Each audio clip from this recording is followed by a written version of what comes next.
KKR দলে বড় কিছু প্লেয়ার আসবে এবং সেই প্লেয়ারগুলোর মধ্যে কলকাতা নাইট রাইডার্স একটা দেওয়া প্লেয়ারকে ক্যাপ্টেন্সি দেবে এবং কলকাতার কাছে যে সুপারস্টার প্লেয়ারগুলো আছে সেই প্লেয়ারগুলোকে শাহরুখ খান বলেছে যে আমি হারাতে চাই না। হার্দিক পান্ডিয়াকে দলের মধ্যে আনতে গেলেও ক্যাশ ডিলের মাধ্যমে আনবো এবং জয়সওয়ালকে আনতে গেলেও ক্যাশ ডিলের মাধ্যমে আনবো, নাহলে অকশন থেকে আমি কিনবো।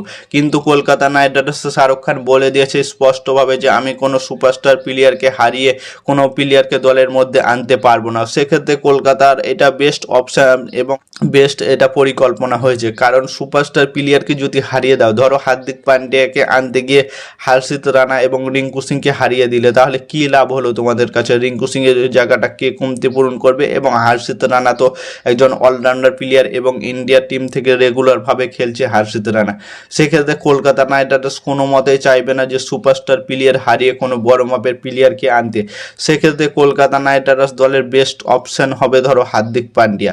হার্দিক পান্ডিয়াকে দলের মধ্যে আনতে গেলে কলকাতা নাইট রাইডার্স দলে ব্যালেন্স আসবে এবং মজবুত আসবে, কারণ হার্দিক পান্ডিয়া অলরাউন্ডার প্লেয়ার, দুই দিক থেকেই পারফরমেন্স করতে পারবে এবং ফিল্ডিংয়ে কতটা ইফেক্ট দেখে তোমরা তো সবাই জানো। এবং আরেকটা প্লেয়ার আছে জয়সওয়াল নাহলে সূর্যকুমার যাদব, এই প্লেয়ারগুলোকেও কলকাতা নাইট রাইডার্স দলে আসতে পারে।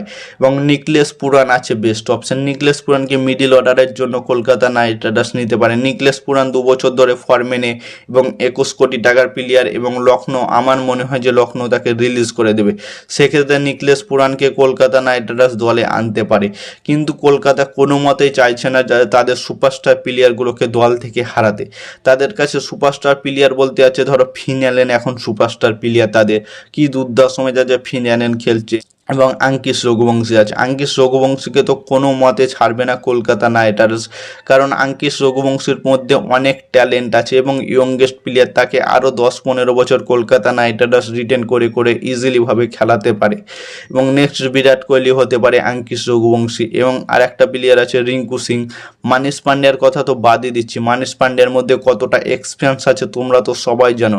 মানিশ পান্ডিয়া 2008 থেকে ক্রিকেট খেলা জার্নি শুরু করেছে এবং 2000 এখন 26 মানে 27 চলে এলো। সেক্ষেত্রে মানিশ পান্ডিয়ার কাছে 19-20 বছরের এক্সপিরিয়েন্স, ভরপুর লেভেলের এক্সপিরিয়েন্স আছে।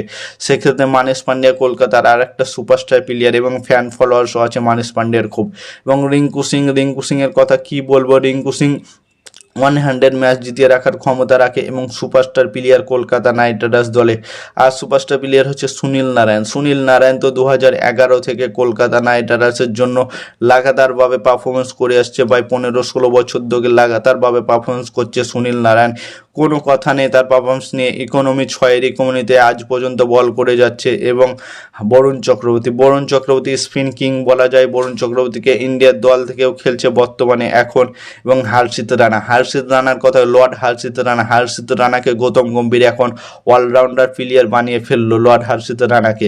এবং সেই ক্ষেত্রে হর্ষিত রানা সুপারস্টার প্লেয়ার। আর একটা সুপারস্টার প্লেয়ার বেরিয়ে আসলো এখন, কার্তিক তোগি, ইয়ংগেস্ট প্লেয়ার কিন্তু তার মধ্যে অনেক ট্যালেন্ট আছে, সেই প্লেয়ারটাও সুপারস্টার।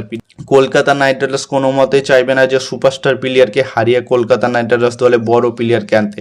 এটা কি কলকাতার সঠিক সিদ্ধান্ত? তোমরা কমেন্ট করে জানাও এবং ক্রিকেটের নতুন আপডেট পেতে চ্যানেলটাকে সাবস্ক্রাইব এবং ফলো করতে বলো না। ততক্ষণের জন্য টাটা, বাই বাই, জয়।